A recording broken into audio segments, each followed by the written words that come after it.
Evakuasi terus dilakukan petugas gabungan di lokasi tanah longsor di Desa Ciberem, Cianjur, Jawa Barat. 9 jenazah ditemukan 50 meter dari jalan utama Cianjur, Bogor.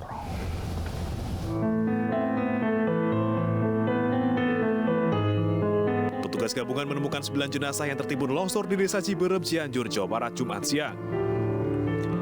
Dari 9 jenazah, 6 orang berjenis kelamin wanita, 2 pria, dan 1 anak-anak. Jenazah ditemukan di tepi sungai sekitar 50 meter dari jalan utama Cianjur, Bogor. Proses evakuasi sulit karena jalur yang berlumpur, menyeberangi sungai, hingga menanjaki tebing dengan kemiringan sekitar 40 derajat. Pencarian dan evakuasi juga dilakukan petugas gabungan di Desa Cijedil. Hingga Jumat siang, petugas menemukan 4 jenazah korban. Sementara korban yang diduga masih tertimbun berjumlah 35 orang. Ada sekitar 35 jenazah yang kemungkinan masih tertimbun.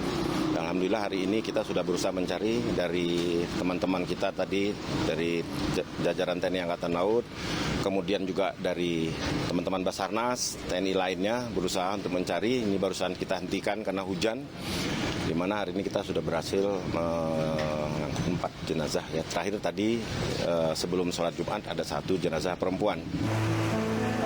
Proses pencarian dan evakuasi terpaksa dihentikan ketika hujan deras turun. Pasalnya, lokasi yang ada di dasar jurang dan tanah yang labil mengancam keselamatan para petugas.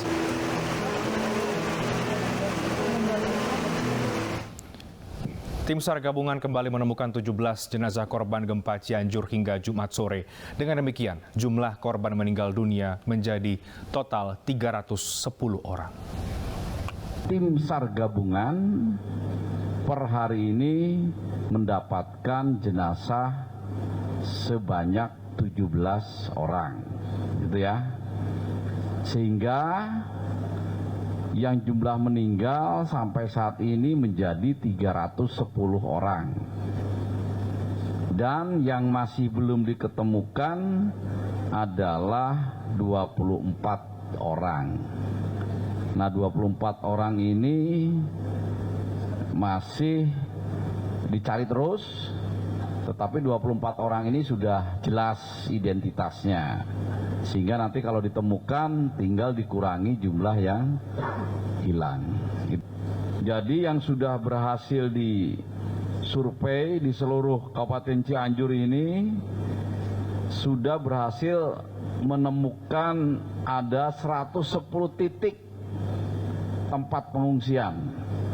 Baik pengungsian yang terpusat besar kekuatan 200, 300, 400, 500 orang maupun kekuatan yang hanya 5-10 orang. Ya. Ini memang terpencar di 15 kecamatan sehingga tentu saja membutuhkan strategi, tenaga dan kekuatan yang ekstra dalam pendistribusian logistik. BNPB mencatat ada 110 titik pengungsian bagi korban gempa Cianjur, namun sebagian besar titik pengungsian kekurangan fasilitas. Untuk informasi selengkapnya, kita bergabung dengan Esra Ambarita dari Pendopo Kabupaten Cianjur. Esra, selamat malam. Apa saja kekurangan yang ada di titik-titik pengungsian yang jumlahnya cukup banyak? Ya, selamat malam Reinhard dan juga pemirsa. Dalam konferensi pers yang digelar pada pukul 5 sore tadi, ada beberapa hal yang disampaikan oleh pihak Badan Penanggulangan Bencana, kemudian juga dari pihak Basarnas hingga pihak BMKG. Salah satunya menyinggung mengenai tentang posko maupun tenda pengungsian. Ini terdiri ataupun setelah dihitung ada 110. Namun sebanyak 110 titik ini banyak sekali fasilitas yang memang belum mumpuni ataupun belum dilakukan secara merata kepada masyarakat. Karena jika kami memantau sejak kemarin ini berbeda-beda untuk kapasitas, ruangan, kemudian untuk fasilitas pun ini berbeda-beda.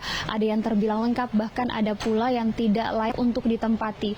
Kendati demikian, dari pihak Badan Penanggulangan Bencana ini menyampaikan akan terus mengoptimalkan pelayanan maupun memaksimalkan fasilitas dari masyarakat, mengingat memang banyak sekali atau semakin bertambah untuk mereka yang mengungsi. Inilah yang menjadi fokus dari Badan Penanggulangan Bencana, selain membantu proses evakuasi, namun memastikan memastikan fasilitas yang ada di tenda-tenda ini dalam keadaan mumpuni, baik dari segi untuk aspek kesehatan, logistik, dan pasokan lainnya. Kemudian untuk perbaruan data malam ini bisa kami sampaikan bahwa ada 310 orang jenazah ataupun yang sudah meninggal hingga di hari keempat proses pencarian, di mana untuk hari ini sebanyak 17 jenazah ditemukan di 2 titik dan untuk orang hilang sebanyak 24 orang.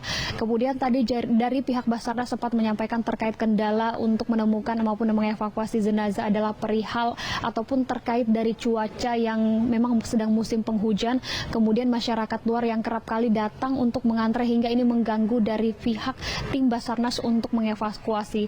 Kendati demikian, ini tetap berupaya terus dilakukan sejak pagi hingga nanti sore hari, kemudian mengupdate kembali informasi mengenai berapa data terkait mereka yang meninggal dan ditemukan. Kemudian pihak BMKG pun sempat menyatakan sejauh ini untuk gempa susulan masih akan terjadi sudah lebih dari 200 kali susulan dan masyarakat tidak perlu khawatir, hanya saja diminta untuk terus berhati-hati dan tidak tinggal lagi di rumah yang sudah dalam keadaan hancur. Mengingat memang gempa susulan ini masih akan terjadi namun dengan potensi yang sangat lemah. Kemudian terkait hal ini juga dirangkum dalam konferensi pers mengenai pendistribusian logistik. Dari Badan Penanggulangan Bencana ini sudah melakukan evaluasi untuk nantinya mereka yang diberikan logistik baik dari relawan yang ada di luar ini sudah boleh mendistribusikan secara langsung kepada masyarakat atau ke posko yang membutuhkan. Namun dengan catatan semua ini perlu dikoordinasi dari pihak petugas maupun pihak kepolisian yang ada di tenda. Hal ini bertujuan agar bisa terkoordinasi kemudian teratur dan tidak mensimpang siurkan mengenai informasi terkait pengungsian yang ada di Cianjur, Jawa Barat. Kembali ke Anda, Reinhardt. Baik, terima kasih Esra Ambarita melaporkan dari Pendopo Kabupaten Cianjur, Jawa Barat. Dalam tinjauannya ke lokasi gempa di Cianjur, Presiden Joko Widodo mengucap bela sungkawa sekaligus memberikan motivasi kepada Aska, anak berusia 5 tahun yang ditemukan selamat setelah terjebak di reruntuhan selama 3 hari. Kondisi Aska saat ini sudah lebih membaik dan diperbolehkan pulang oleh pihak rumah sakit.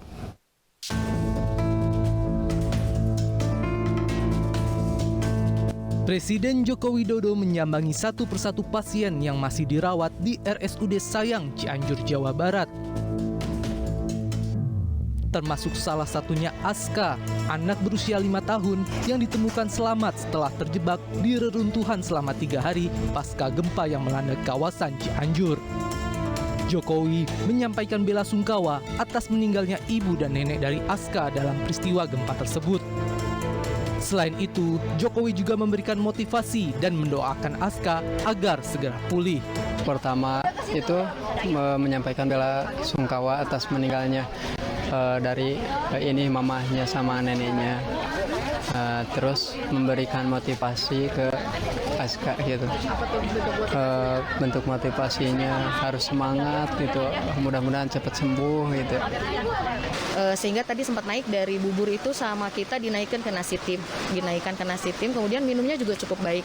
Secara keseluruhan rehidrasinya pun sudah selesai sehingga bisa diizinkan pulang oleh dokter tanggung jawabnya, tetapi dengan pesan-pesan seperti itu. Jadi masih tetap harus dalam pemantauan, terutama secara psikisnya. Kini Aska sudah diperbolehkan pulang oleh pihak rumah sakit karena kondisinya yang semakin membaik. Kendati demikian, Aska tetap diminta terus berkoordinasi dengan pihak medis untuk memantau kondisi kesehatannya.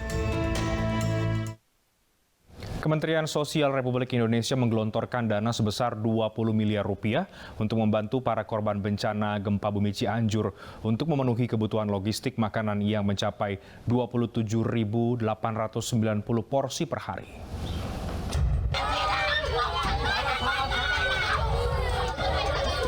Kementerian Sosial terus berupaya memenuhi segala kebutuhan yang diperlukan korban gempa bumi di Cianjur, Jawa Barat. Saat ini sudah ada 16 dapur umum yang didirikan di sejumlah lokasi. Kemensos juga memberikan bantuan berupa bahan makanan bagi para korban yang secara mandiri mendirikan dapur umum. Menteri Sosial Tri Risma hari ini menyebut saat ini pihaknya telah menggelontorkan dana mencapai 20 miliar rupiah lebih untuk membangun dapur umum serta pengiriman logistik. Nah berikutnya kurang lebih sampai dengan hari ini kurang lebih kita sudah mengeluarkan 20 miliar sekian. Nah kemudian berikutnya kita masih terus membentuk memasang tenda dan membentuk dapur umum karena kita rata-rata sehari itu ada memberikan bantuan permakanan 27.000 sekian. 27.890 porsi rata-rata kita membuat. Nah kita masih membuat dapur-dapur umum baru yang hari ini tadi masih gerak untuk pembentukan itu. Selain itu, Risma juga telah memerintahkan jajarannya untuk membangun 2 dapur umum di luar Cianjur, yakni di Jakarta dan Bekasi. Logistik berupa lauk pauk itu nantinya akan dikirim setiap hari ke dapur-dapur umum di lokasi gempa.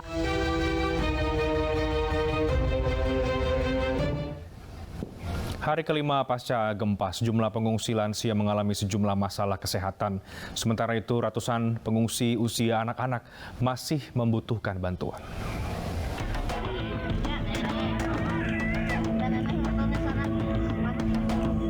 Beginilah suasana pemeriksaan cek kesehatan di posko pengungsian di Kampung Maleber, Desa Ciherang, Kecamatan Pacet, Cianjur, Jawa Barat. Dari hasil pemeriksaan, 60% para pengungsi, terutama lansia, mengalami peningkatan darah yang tidak normal, mulai dari darah tinggi hingga darah rendah yang disebabkan akibat faktor stres dan kurang istirahat.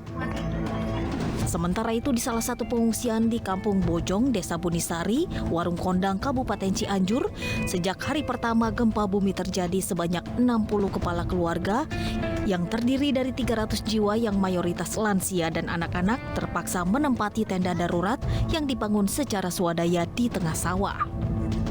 Para korban gempa ini mengaku belum pernah mendapatkan bantuan dari pemerintah.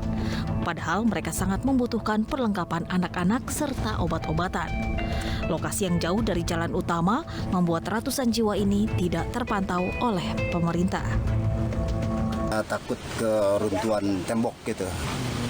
Karena banyak korban yang keruntuhan, yang celakanya cuma ketimbang itu keruntuhan tembok itu.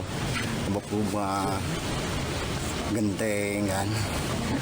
Emang nggak ada tempat lain lagi, Pak? Ya nggak ada, cuma bikin di sini aja. Ini juga numpang. Terus numpang. Oh ini numpang juga, numpang, Pak? Punya orang ini. Ada berapa orang, Pak, di sini, Pak? Sini 12 atau 13 sama anak-anak itu. 13 orang.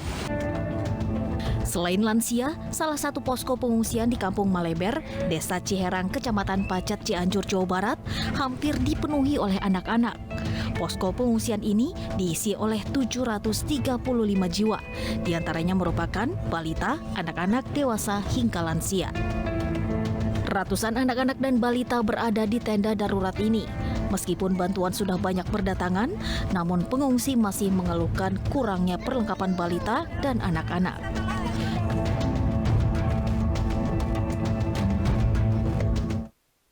Seorang ibu pengidap kanker payudara dirawat dalam tenda pengungsian. iNews Prime akan kembali usai jeda.